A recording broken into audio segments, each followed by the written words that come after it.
Hey everybody, it's the Boss Lady here, coming to you today with a Father's Day video. I'm just getting in from church, and so I got to get ready to handle business in the kitchen. But I want to do this video today because I won't be available to do this next week and post it for next Sunday. So let's get to this video.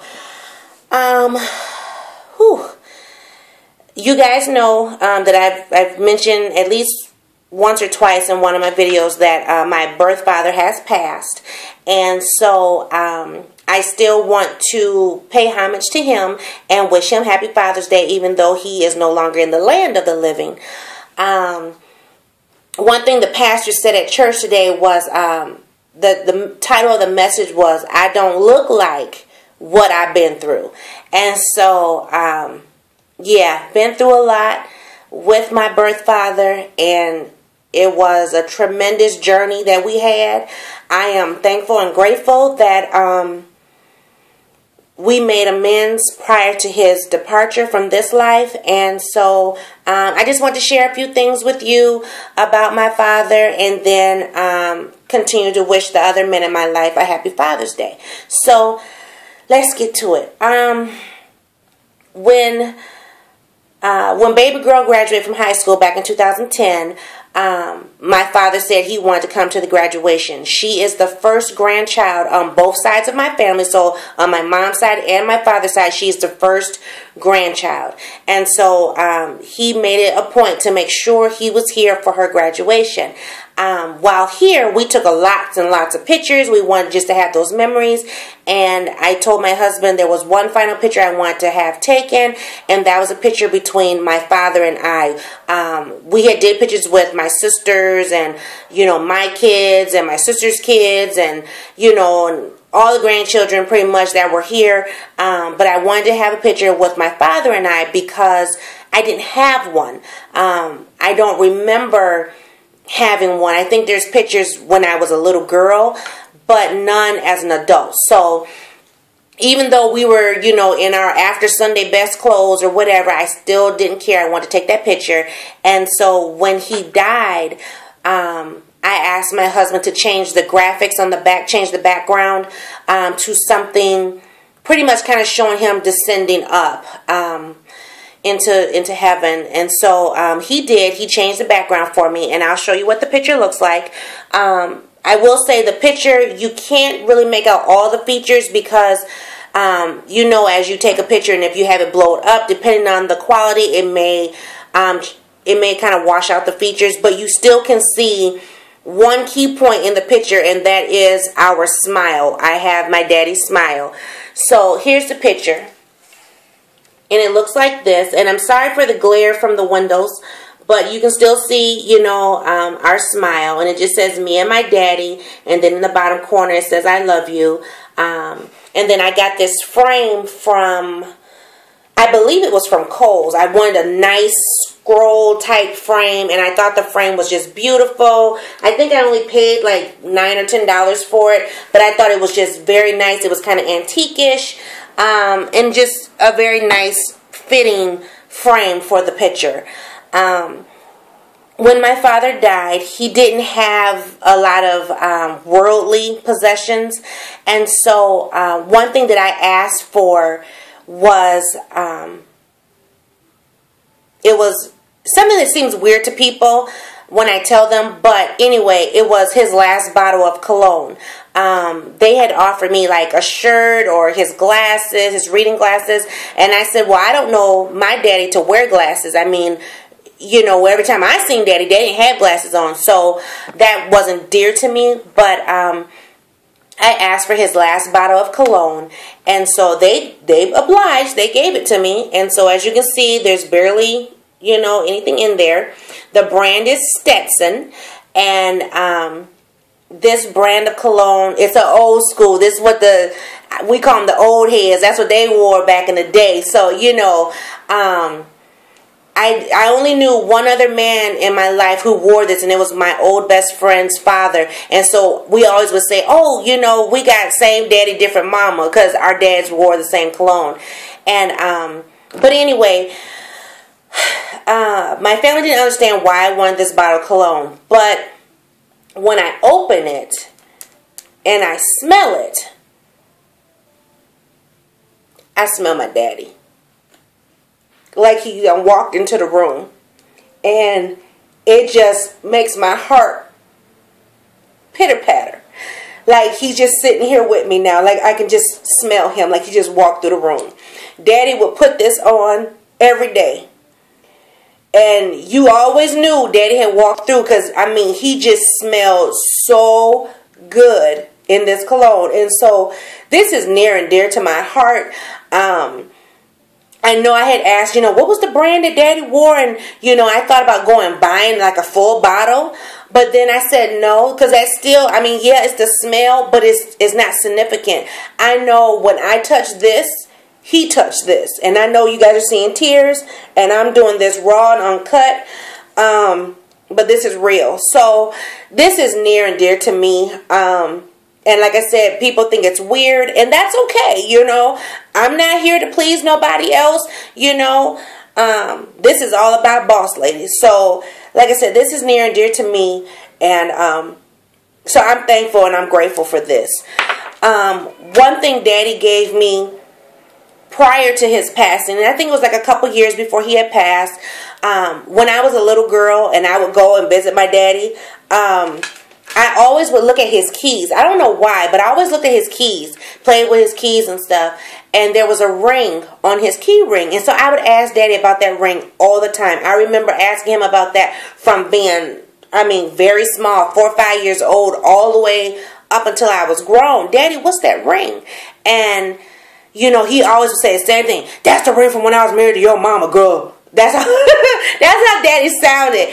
And so the last time, I did it just to get a rise out of him the last time, and he said the same exact thing. And I said, well, Daddy, why do you keep that ring? You no longer married to my mama. You married to somebody else. I said, Daddy, you should just give me that ring. I said, really? I said, you don't need to keep that. That ring belongs to me. And so before I left, because I was visiting Louisiana, and before I left, Daddy gave me that ring. And so the ring looks like this, and it just has one little diamond on it. It's white gold, and it's just very near and dear to me, because this was like the only piece of jewelry my father ever gave me. And so I can't fit it. I can't even wear it. I could put it like on my pinky, but I don't like to wear it on my pinky. But so I put it on a long chain, looks like this. And after he passed, I took it to the jeweler and I had it engraved. And so the engraving just says, my daddy. Because that's something that I always say, my daddy this, my daddy that, my daddy, my daddy. And so, instead of putting his name in here or his birth and death date, I said, no, I want to say my daddy. So the jeweler obliged and put that in there. And so I tend to wear this every time I go to church. Just a background story on Daddy. Daddy was an usher at church.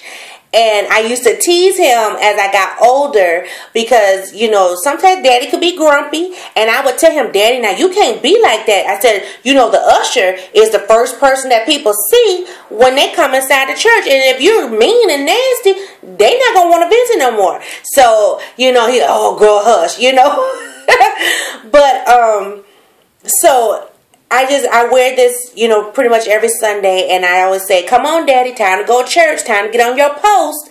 And when we buried him, my stepmom had him dressed in his black suit, his white shirt, his black tie, and then she had his usher pin on his lapel, and so I thought that was kind of sweet. So, I think that's why I do that now. I always say, come on, Daddy, get on your post, because that's how he was buried as being an usher of the church.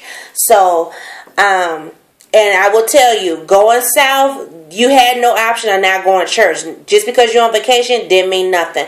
In the South where Daddy's from, they had church one Sunday a month, and then all the other Sundays you went to Sunday school. I always try to make my trips be not on first Sunday, because I knew we would be there super duper long. But second, third, fourth Sunday, we still had to go to Sunday school. You still had to have on your Sunday best. Your hair had to be whipped, dipped, and fried. And yeah, so, that's just, kind of near and dear to me. I know right before his pass, his church had changed, so they started having service every Sunday, and I think Daddy didn't like that too well, but, you know, because he had to be on his post a lot more. But the last thing that I had, you know, to wrap up on my daddy, and then I'll move on, because I didn't have anything outside of the bottle of cologne and outside of the ring in my picture, I didn't have anything else of Daddy's. I mean, you know how when people die, you get something? And so, because I didn't have that, I created something for myself. And once I created mine, and I loved it so much, I had another one done for my baby sister and for my stepmom. Because, and I'll just tell you, my baby sister and I are my father's birth children, but my father raised 4 girls. So there's 2 girls ahead of me, and then myself, and then my baby sister.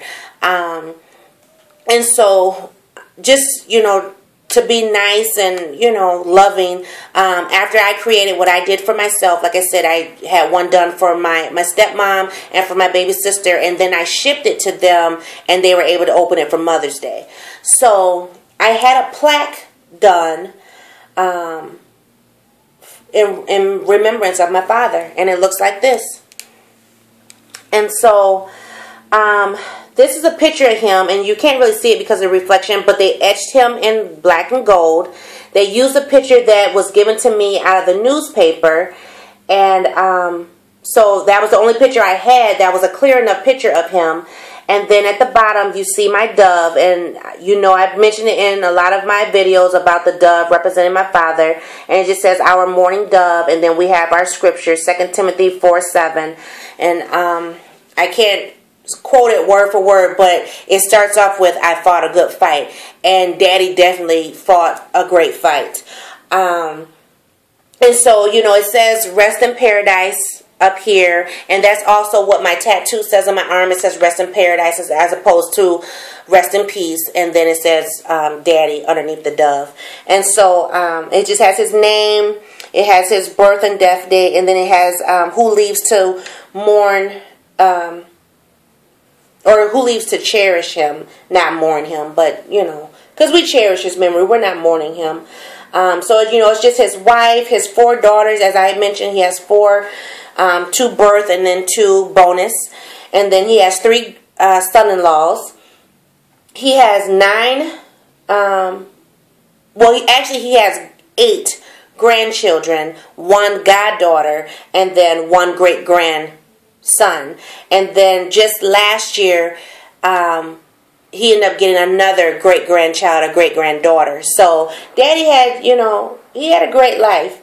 Out of the grandchildren, he has 2 grandsons and then 6 granddaughters. And then, like I said, his goddaughter, and then now his 2 great-grandchildren. So, so that was my daddy, and I have my moments. And the reason why I'm doing this video today, too, is because Daddy was just strong on my heart. And so I said I wanted to get this video done today. But let me flip to the other men in my life, you know, for Father's Day. And I'll flip to my godfather, who is near and dear to my soul, my God. I was blessed with a godfather when I was born. And my godfather was amazing. He did anything, everything. I remember going to the parks, to the lakes, to our amusement park, which is called Valley Fair. Everything with my godfather. My parents divorced when I was 2, and my godfather stepped up. He was there. You know, he gave my mom breaks. I mean, he was just an amazing man. In 1982, my godfather married my mother. So not only is he my godfather, but he is also my dad. I don't say stepdad anymore. I did when I was younger, but he's not my stepdad. He's not my stepfather. He is my dad. That man raised me since I was 2. He has done anything and everything for me. When my father took sick, my dad bought my plane ticket to send me there to see about my father. And I'm tearing up off of him now. Ooh, very emotional times for me. But my dad is amazing. And I put my dad through so much because he wasn't my father. And, you know, sorry. Told you this is raw and uncut. But I put him through so much, and I apologize. I really did, and I do all that I can now to let him know that I am so sorry for what I've done. Because I was ugly, I was nasty, I was a teenager, you know, and teenagers, they're dumb. You know, teenagers have no brains. I learned that the hard way with my own child. But my dad was amazing. No matter how much I broke his heart, he was still there. He helped me with my home. He helped me get my first car, you know. So my dad is amazing. When I had my first daughter, you know, he was mad. He was hurt. He cried. I mean, my father was pissed, but my dad was hurt because my dad was the one raising me. And, you know, the one thing he said was, I raised you better than that. So, and he is also a man of the church. He's a deacon. So, you know, they talk about preachers' kids. No, baby, deacon kids, yeah, deacons don't play that either. So, and, you know, a deacon is right next in line to a preacher. So, yeah. Whew. But I love my dad. He is amazing, you know. Whenever I need him, you know, whenever something goes wrong, before my husband, my dad was always there. And even after my husband, my dad was there. You know, I dropped 2 tears and they drop everything. I'm the baby. I'm the baby on my mom's side. So, and my dad has no birth children. So my big sister and I are his one and only. And, you know, he don't like to see us cry. When I cry, he just, what can I do? What can I do? Let me stop them tears, you know. So, yeah, I'm spoiled. If you haven't guessed it in all these videos, yes, Boss Lady is spoiled. And I'm not going to say rotten because my grandma said a child is not rotten. She just blessed. So, yes, I'm blessed and highly favored. But I love my dad and I want to wish him a happy Father's Day as well because, you know, he's my rock. You know, he's been there for me. And then last on my list is my best friend. We've been together 22 years, April 21st. And we will be married 10 years, August 26th. He is my best friend. And I know women say, you can't have no man as no best friend. Lies you tell in Tamar's voice, okay? My husband is my best friend. I can cry, I can scream, I can cuss and holler, and he is still right there by my side. When he came into my life, I was going through a terrible time. I was no longer with my daughter's father, and I didn't know what I was going to do. You know, I'm young and dumb, I ain't going to lie. And, you know, I'm trying to make it, trying to raise this child. And I told him, look, I got a kid. You know, if you're not going to be there for me and her, then you got to step, because I'm not out here just trying to, you know, mess around. I'm trying to, you know, move on with life. So he stepped into my life. He stepped into her life. He stepped in. He stepped up.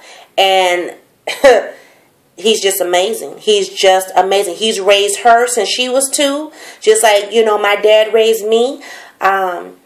She took him through worse than what I took my dad through.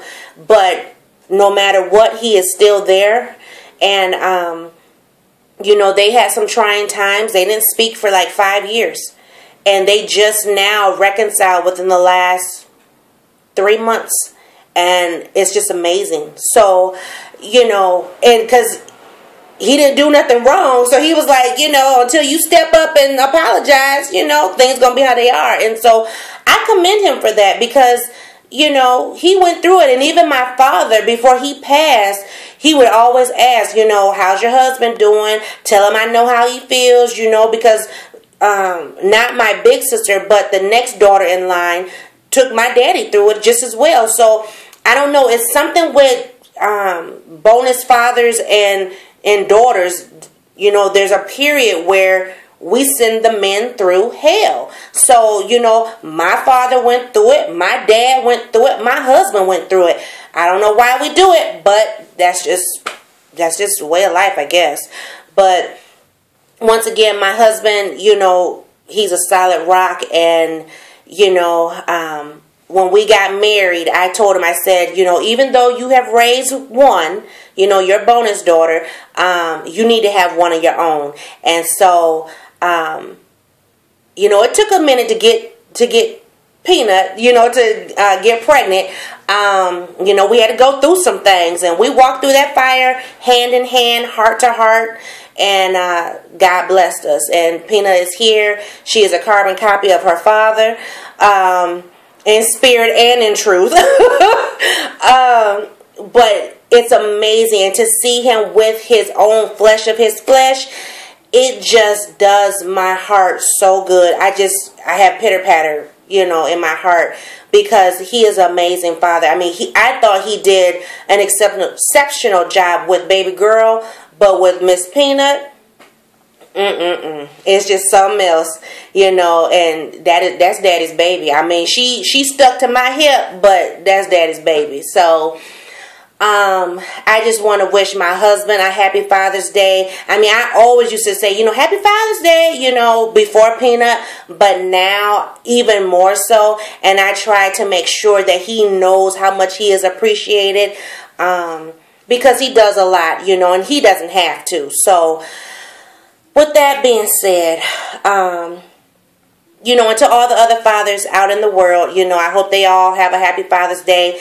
And if your children are putting you through it, keep living. It will turn around. It takes some time, sometimes 5.5 years, like baby girl and my husband. But things do turn around. And I'm a testimony, you know, just like what the pastor said at church, you know. You don't know what I done been through. I don't look like what I done been through. Seriously. So, you know, and I love my father, and I miss him. I miss him so much. And it's just holidays that really get me. We used to always talk on holidays, and always in the evening, you know, sometimes before I went to bed, I would always hear his voice. So holidays are hard for me because I don't get to hear him call my name. You know, he didn't call me my birth name. He always called me my nickname. And, you know, that it bothers me when I don't get to hear him say that. Last year, I did go and visit his grave for the first time after his passing. Like I said, he passed in 2012, and I didn't get to go down in 2013, so I made sure I went in 2014, and I think we went to the gravesite almost every day that I was there. The first initial was really hard. And then going to the church where the funeral was, because that's the family church home. I couldn't sit through service because the only thing I could see was his casket with his name on it. And here I go again, guys. Sorry. Whew, let me wrap this up. Anyway, you know, it was hard for me to go and pay my respects. You know, I go and see my grandparents at the gravesite all the time. You know, a couple times a year. But to go and see, you know, my father, his name, his death and birth date on that ground, just, it does something to me. So, whew, I love my daddy no matter what. Well, like I said, we've been through thick and thin. But at the end, he was still my daddy. So let me end this video, because I don't want to end it all, you know, ugly face crying and stuff, you know. I can get that ugly cry going. Lord help. But anyway, I just wanted to wish the men in my family a happy Father's Day. I wanted to give you guys a more in-depth version of why I show the tattoo in my videos. I know they say people shouldn't have tattoos, especially, you know, people in the Christian faith, but that was just my way of dealing with that pain. So, whew, on that note, let me get some tissue and wipe these tears, go cook my dinner, and you guys have a great day. Bye-bye.